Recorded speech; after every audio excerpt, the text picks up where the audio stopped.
say, look, Cenk, you rail against mainstream media, legacy media all the time. But guys, I didn't think that they were part of an active cover-up. Like I thought they got all their framing wrong, and it was partly because of the pressures and the different things that happened, like the advertisers, a lot of them are politicians and big pharma and defense contractors. I've explained to you all the things that are wrong with media in 100 different ways, but even I didn't expect this. Wait, there was a shadow 9/11 commission and there's not a single national media reporter that's interested in that? I'm not going to be quiet about this. All right, welcome to the revolution. We've got a great guest for you guys now. Retired Lieutenant Colonel Anthony Aguilar is now running for Congress. He's the guy who was a whistleblower in the Gaza Humanitarian Foundation, told us about all the abuses of the Palestinians at the hands of that organization and in Israel. Anthony, good to have you back on the program. It's good to see you again, Cenk. Thank you for having me. Yeah, no problem. So tell me about the race. Tell me where where you're running. Tell me about the primary, and then we'll get to the general election afterwards. So I'm in a great position here in North Carolina's District 13 to run in this race as a third party candidate, Green Party. I'm not running in the Democrat or the Republican race.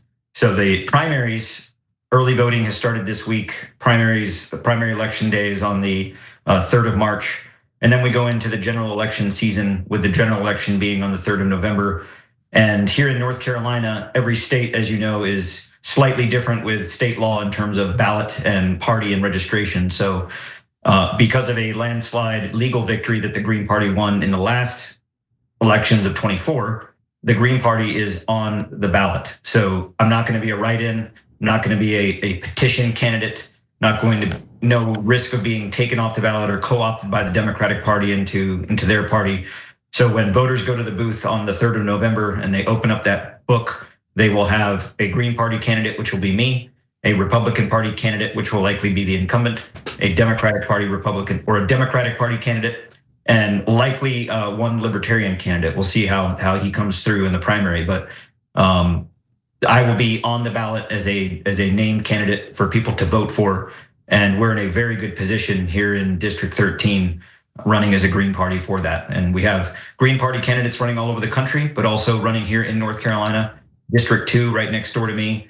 We have a Green Party Republican running, or excuse me, a Green Party representative running in the Senate, and for not only for Carolina Senate, but also the US Senate. So yeah, we're in a good position, and I'm very excited about this election. I think we're in a very good position to win. So tell me why you chose not to run as a Republican or a Democrat. The Republican Party and the Democratic Party are two sides of the same corrupt coin, and they support a foreign government more so than they support the United States. They all take money from AIPAC and foreign lobbyist groups. The Democratic and the Republican Party are corrupt from the bottom to the top. We've seen some voices in each of those parties that are willing to stand up for values and be courageous, like a Massey and a Rouhana, but they're all, for lack of better terms, that those two are even now outside of their party in terms of what their party wants them to do. They're almost their own candidates or their own representatives in terms of party affiliation. So I won't run with the Republicans and I won't run with the Democrats. And I've actually, it's been discussed with me, well, why don't you run as a Republican because better chance of winning, or run as a Democrat, better chance of winning. And then once you get into office, you can then run on your own platform as how you see fit. But I'm not gonna start a campaign of being honest and representing the American people by lying to the American people. So I'm running as a Green. The Democrat and the Republican Party have demonstrated to the United States that they are one and the same. They are not a choice, they are a dilemma of option. It's the least worst of the two when voting. And I want Americans to know now that you have a choice, you have another option, and it doesn't have to be business as usual. Yep, so let's talk about the district, because it's a pretty Republican district, right? So in a district that's that solidly Republican, how does someone like you win? I mean, well, I want to get into your policies in a second, but tell me about your overall strategy for how to win in a district like that. Well, this district is is primarily Republican in its traditional voting, but what we've seen now is that most voters are now leaning towards unaffiliated or independent, and they want a good candidate. The incumbent who is in now won last year as a Republican because no one else ran. But what I bring to value as a candidate in this district, the Republican, it doesn't even live in this district. The Republican of this district, who is currently in office, Brad Knott, takes money from AIPAC and is Israel first in his policies. So he's dug himself a deep hole when it comes to explaining to the constituents of this district why he stands on those values rather than with the American people. So I think that I bring a lot of values that this district wants in terms of, I was a veteran. I served in the military. The majority of this district in the southern counties are veterans or currently serving, because the southern counties, Lee and Sanford, touch Fort Bragg, very big military community. The incumbent didn't serve in the military. He comes from family money, big money, and he doesn't even live in the district. And he takes AIPAC money and he puts Israel first. So I think we have a pretty strong platform to oppose that, regardless of what party. I think this year in this district and around the country, we're going to see voters voting on candidates, not on party. And part of it's name recognition and getting my name out there, who I am as a candidate. And I think that I've shown the American people over the last 7 months in my advocacy for not only Palestinians, Gaza, what we've seen in this country with ICE, but also that I've shown the American people that I'm willing to stand up to power. I'm willing to stand up on the front line. I'm willing to speak truth to power, even if it leads me to getting arrested in Congress. Or, I've served this country for 25 years. I will take a bullet for my fellow countrymen, and I want to serve. I want to serve in Congress, not be in Congress. I want to serve in Congress. So I want to find out a little bit more about who you are as a person, because we've talked before about all the abuses that you blew the whistle on in regards to Israel and how they're using Americans and all the horrible tragedies that happened to the Palestinians there, et cetera. First, real quick question. So obviously you're not taking Israeli lobby money. That would be the most counterintuitive thing I ever heard. But you're also not taking corporate PAC money? I'm not taking money from any PAC. Super PAC, small PAC, little PAC, big PAC, pro PAC, anti PAC. I'm taking no money from PAC, corporations, military industrial complex, lobbyists, nothing. I am not taking corporate money or PAC money in any way whatsoever. Furthermore, as a candidate, I am a true believer in the emoluments clause of our Constitution, both for congressmen and for the president, not only in foreign money, but domestically. And I believe in the letter of it, but I also believe in the intent of the emoluments clause, that anyone in Congress should be in no way in a position ever to take advantage of the American people based on their position of power. That means financially, that means politically, that means personally.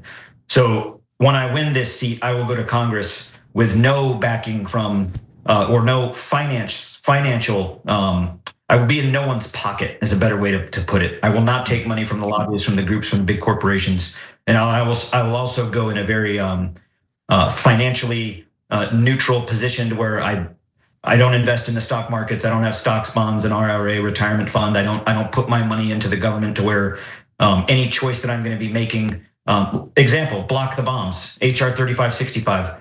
We're in a ceasefire right now, but we can't get Congress to agree to stop providing offensive weapons to Israel. And if you look at every congressman that hasn't signed on, they either take AIPAC money or they have heavy investment in the military industrial complex, to where it doesn't cross the line of violating the emoluments clause, but it sure does get pretty darn close. And for me, I'm not even going to make that a question. I will in no way ever put myself in a position where I can take advantage of the American people.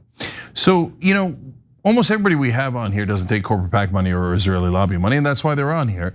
But I don't want the audience to be misled.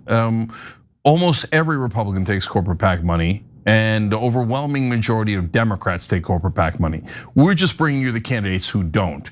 And when they don't, by the way, they need your help more. So Aguilar for USCongress.com, Aguilar for USCongress.com, and we'll put the link down below in the description box as well if you're watching this later on all the different platforms. And I'll just say on that too that if a Green Party candidate beats a Republican in that district, it'll be an earthquake. It'll make everyone in Washington really afraid to take Israeli lobby money. Because if a Republican can lose in that district to a Green Party candidate, that's gonna scare the living crap out of everybody in Washington. And Tony would be the perfect guy to do that with. Okay, so that's my cards on the table. But let me ask you about where you grew up and what made you go into the military in the first place, Tony. Well, I grew up in San Antonio, Texas, which is what you would consider a military town, a lot of military bases, a lot of veterans. My mother served in the Air Force as a nurse. My father served in the Navy as a crewman on an aircraft, drafted into Vietnam. I went into military service very young at 17, and then applied to West Point and attended West Point, and then served for a total of 25 years in the Army and serving our country and serving the values that our Constitution espouses. And my experience in Gaza and what I witnessed in Gaza was a paradigm shift for me, more so of a paradigm shattering of the US government complicity in not only what's happening in Palestine to Palestinians in Gaza, but in all the wars that we fought, wars that I have fought and bled in, wars that I've lost brothers and sisters in arms in, and knowing that now, realizing the lies of this government. And it's really shown me, the triune nature of our nation, of our democracy, with the government, governing, and the governed. And our governing right now is corrupt and bad because the government is corrupt and bad. While the governed, we suffer. And I in serving my country for 25 years, I could have rode off into the sunset, taken my retirement, hung it up and said, hey, somebody else do it. I'll sit back and watch. But I can't, I can't go into the attic of life and pull up the ladder and say, hey, hope y'all do okay in that house fire down there. I can't, so I'm jumping back into the front line. I'm jumping down back in to make a change, to do something, because the American people need to realize, and I think more of them are realizing, that right now, what we face in this country with the people in power, Democrat and Republican, is an existential crisis of foreign influence deeply gripping our nation. And we have to break that. We must break that. And to your point, here in North Carolina District 13, to beat the Republican, we will. The tectonic plates are shifting and there will be an earthquake, and Washington will wake up to where you're gonna put another country first. You're gonna give billions of dollars in tax money not accounted for and in no way held to an accountability for a foreign government. Well, we're not gonna do that. We're not gonna take that anymore. We're not going to put up with that anymore. So it's going to be an earthquake, and it's going to send a very loud and clear message to Washington, to where you either put Americans and America first, or you're out. Yeah, so I want to give people some context to what Tony's saying, and then I want to get into what changed for you. So 94% of Congress takes Israeli PAC money, and Tony mentioned that that you had everybody who voted against blocked the bombs. So there's about 82% of Congress. These are all Guardian stats on a wonderful independent investigation that they did a little while back. And that 82% of Congress on average takes $125,000 from the Israeli lobby, or they did in the last election cycle. Each one of them on average got $125,000. Obviously bribed by a foreign nation. And those bribes are now legal because the Supreme Court said they're legal, but nevertheless, they are bribes. And so that's why if Anthony wins in North Carolina 13, it's because the voters said, that's it, we've had enough. And we're gonna vote for only clean politicians, and only politicians that stand for America and America only. And that's why it would be a tectonic plate movement, and saying, I don't care about your stupid party labels anymore. I just want an American to serve America as opposed to Israel or any other country. So now, on that note, so tell me when you started to open your eyes about this, because you're in the military for 25 years. You've got, you've served in all these different places. What did you believe then, and what made you start opening your eyes about, oh, wait a minute, our government might be lying to us? Well, throughout my entire life, I haven't been naive to the point to think that we can trust our government implicitly. But in the wars that we fought and the deployments that I've been on, you believe that it's for the good or for the righteous reason that the government espouses it to be. And then as you realize that it's not, and over 2 decades in the military, did I realize that, yeah, Iraq, what was that about? There was no weapons of mass destruction. Who led us into that? And then I looked at, Afghanistan and thinking, who led us into that? Why were we there? What do we have to show for it? What did the average American have to show for 21 years in a war zone other than loss of life and American treasure? And really what shattered that was that when I was in Gaza and what I witnessed in thinking that going into Gaza with this humanitarian aid to replace the UN, that the United States was going in to do good, and we were there as a good faith actor to do good. I believed that.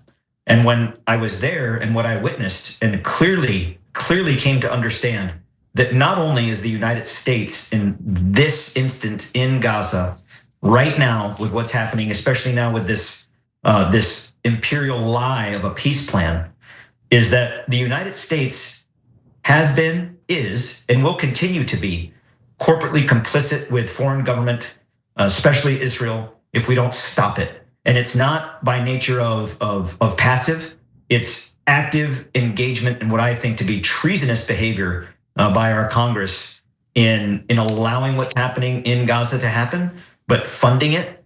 And then the Gaza Humanitarian Foundation was nothing more than a government operation run by the CIA, underwritten by Mossad and Shin Bet, to collect intel inside of Gaza, to lead to the further displacement and murder of Palestinians. And not only was the US complicit in it, the United States government from the highest levels had their hands in the planning of this plan, of this Project Sunrise, all the way back to 2021. And when I followed the breadcrumbs on that to see it, it's like you finally get to the end of the yellow brick road and you pull the curtain and you realize it's all a lie. And not only is it a lie, the people that have been lying do it intentionally, thinking, one, that they can get away with it, two, that we are all naive and stupid and we're not gonna do anything about it, and three, that they're so elite and so rich that laws can never touch them. And I think every American right now, just as I have recently, is starting to see that that's exactly what they think. And we're not gonna stand for it because we're not naive and stupid, and we're not going to continue to put up with it. And the elite in this country should not be above the law. Yep. God, it's gonna be so interesting to see if the American people are in a revolutionary mood, where they throw all these bums on their, on their behinds. And it's an R+9. That is, especially in a wave that's coming, that is not undoable. It'll be hard. It'll make huge news, but it is doable. So that's, it's a super interesting race. So last thing, Anthony, is what I ask everybody at the end, which is, if you could do a political revolution and you could just change one thing, you get to unilaterally change one thing about how we run things here, what would it be? Well, in terms of our, how we run our country, I think that the most important thing that we can and should bring back to our government, which will solve a lot of things, is accountability. Accountability in our Department of Defense, an audit of our Department of Defense that is actually an audit, and then holding people accountable, holding government, holding the Congress, holding the executive branch, the legislative branch accountable for their misconduct and not allowing it. So accountability, I think, in this country would go a long way to righting a ship that is quickly sinking. And that revolution of accountability is founded in the values of our Constitution. We don't even have to change anything. We just have to actually follow it. Everything that we've seen that this government has tried to get away with or bend or break our liberties and our values are enshrined in our Constitution to uphold, they just continue to do it. So accountability and going to Congress, I want to be held accountable. I want to be held accountable for my actions and to speak to the American people that in a way that is, this is what is expected of me from you as a representative of our constituency. And here's the work that I'm going to do to make those things happen. And I'm going to continue to report back to you, constituents, on what I'm doing. You don't have to come and seek out what's our congressman doing. I'm gonna be open with you. And when you wanna come and find out more, the door's open.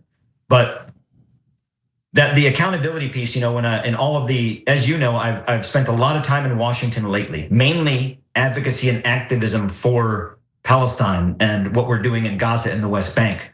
But every week, or a week out of every month, I spend up in DC talking to people, knocking on doors, asking these questions about a various House resolution or a Senate joint resolution, like, why haven't you signed on to this? Or, hey, you did sign on to this. What can we do as citizens to help you, Mr. or Mrs. Congressperson, to push this further? So I'm solutions oriented. I want to find solutions. And in every instance where I have found a lack of clarity or a clear answer, it's because there's no accountability. And when you look at that individual, why won't you sign on to HR 3565? Oh, because you take $2.2 million in AIPAC money. That explains it. That definitely does explain it. It's not that complicated. So, I mean, again, it would be a wonderful revolution in North Carolina 13 to have this happen. You're the right guy to do it. Retired Lieutenant Colonel Anthony Aguilar, and his website is aguilarforuscongress.com, and we'll have the link down below. Thank you for joining us. We really, really appreciate it. Thank you, Jay. Appreciate it. It's always good to see you. All right, good to see you. Go get him. All right.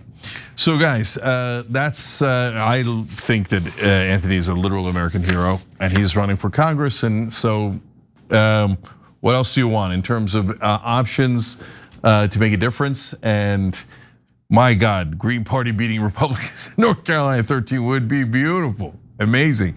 In the past, I would have said no chance.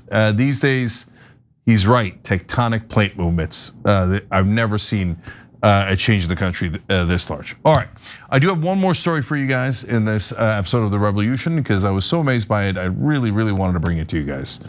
You ready, everybody? All right, here we go.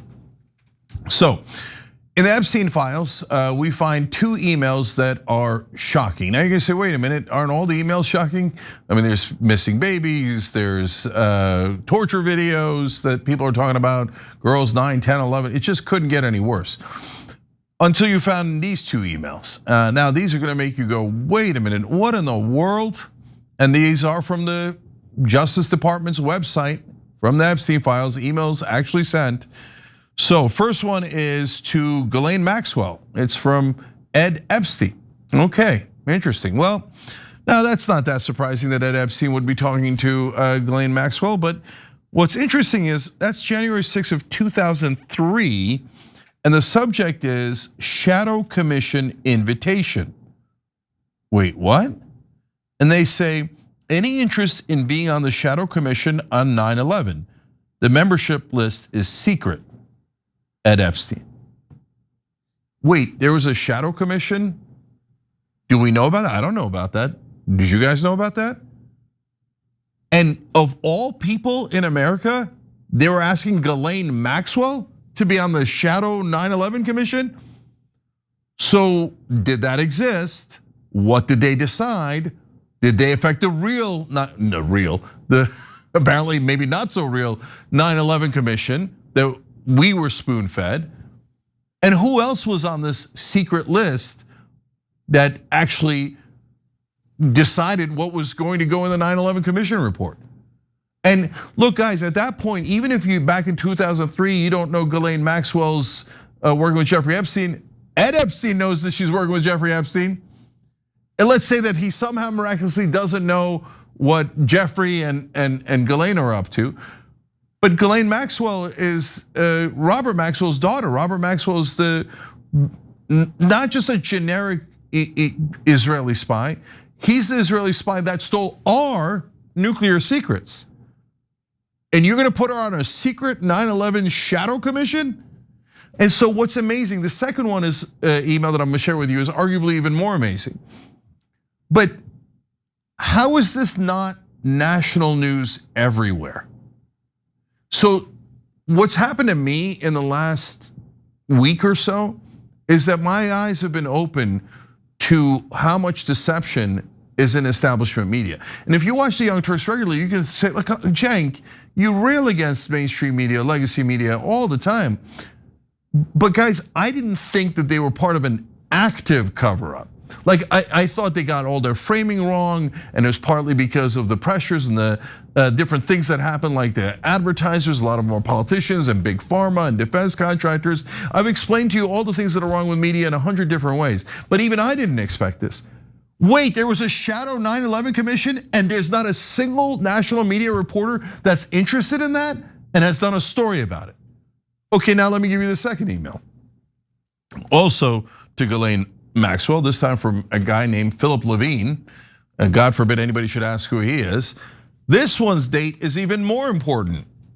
September 18th, 2001, a week after 9/11. And the email reads, where is the real pilot? Whoa, what is that? Where's the real pilot? A week after 9/11? And that email is going to Ghislaine Maxwell. If you don't think this is an interesting story, you're not a journalist. If you're covering up this story, you're not a journalist.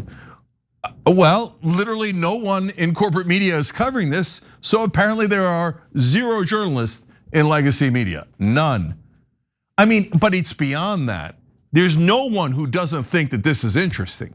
It doesn't mean that you can't disprove it. I don't know how you would, but I know what you would do. You would do investigative reporting, and you would try to figure out, wait, that's super interesting. What do they mean, real pilot? Could it be the biggest coincidence in human history that they don't mean 9/11, even though it's a week after 9/11, and you're emailing someone who's very, very likely an Israeli spy?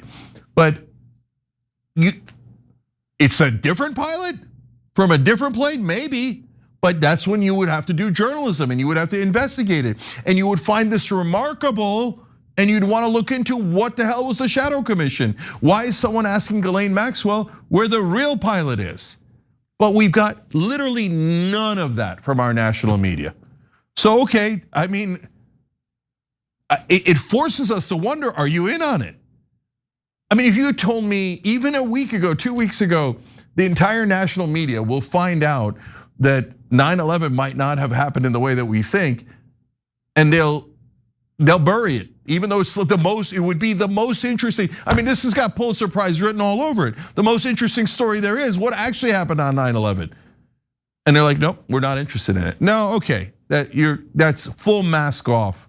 I don't trust anyone in national media anymore.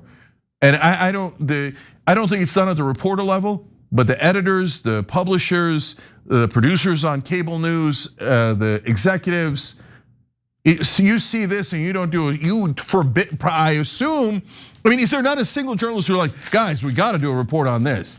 Well, that would be also remarkable. My guess is there were at least a couple that were like, can we do a story on this? This looks like the most remarkable story we've ever seen. And apparently they were told, no, you're not allowed to do a story on that. That is incredibly strange. And so, now I said she's almost certainly an Israeli spy, not just because her dad was the legendary spy, and not just because our government seems to be protecting Israel at every turn. I mean, again, that is remarkable. Robert Maxwell steals our nuclear secrets and then shares them with the Soviet Union to get Israel more goodies from the Soviet Union, and we don't arrest them because they say it would cause an international incident and embarrass the Israelis. Well, if you steal our nuclear secrets, of course you should be embarrassed and you should be in prison. We didn't even bother trying to arrest them. So, and then if you look at the drop site news stories, Jeffrey Epstein is procuring cyber weapons for Israel. He's doing a deal with Russia, Mongolia, African countries, all with Israel. He's donating to the IDF. He's got a IDF sweatshirt on. He goes to Israel and can meet with the prime minister anytime he wants. He has the Israeli prime minister stay at his house 30 times. He has Israeli spies stay at his house. And not one national media story about his connections to Israel and Ghislaine Maxwell's connections to Israel. I don't know that a single legacy media outlet has run a story about who Ghislaine Maxwell's dad is. Come on, how is that not interesting? No, that means you're not in the news business. You're not trying to cover the news, you're trying to cover up the news. So guys, I don't have all the answers for you here. These are 2 emails that are in the files. But I do know that I now deeply question what happened in 9/11. And I said that online today, and a whole bunch of establishment people, mainly Democrats as far as I could tell. How dare you? Oh, that is it. I'm now canceling you, and I will know you are not legitimate anymore. Hey, waiter, not legitimate, please remove him from the facilities. Brother, I've been canceled 28 times. Go for it, get in line, okay? I'm not going to be quiet about this. What do you mean, where's the real pilot? Is no one going to ask Philip Levine or Ghislaine Maxwell? What do you mean, where's the real pilot a week after 9/11? What the hell is the Shadow Commission on 9/11? Who was in it?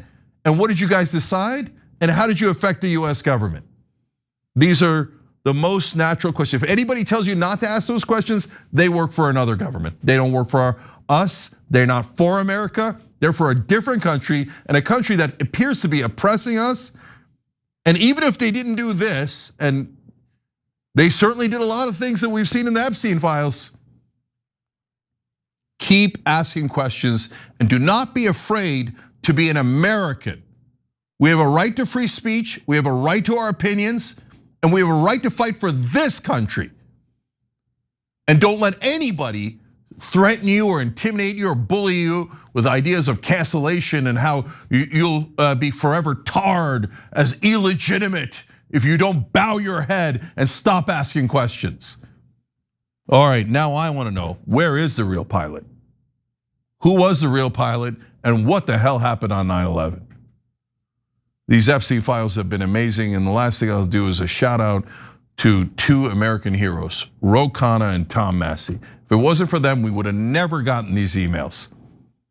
I hope that this opens up something bigger and we find out what actually happened, but I guarantee you our entire government will try to cover it up. They've had these emails all along. They've had them since 2001, and they covered it up. So our government is compromised, they're not on our side. They were hiding the truth from you. That is indisputable now. And our media currently, as we sit, is also part of the cover up. So on the Young Turks and on TYT as a network, we're never gonna let you down. We're gonna give you the honest truth, no matter what people say about us, no matter what the rest of the news media is doing, we're gonna give you the best we got and be honest with you no matter what. So these are 2 real emails in the Epstein files on the Justice Department website. You could look it up yourself. And if you're not asking questions about 9/11 after this, well, you're the kind of sap that corrupt people inside the US government and potentially inside the Israeli government love. Do not let them program you. Do not let them make you bend a knee and stop asking questions. Americans have to get together and fight back politically and get our government back. Young Turks.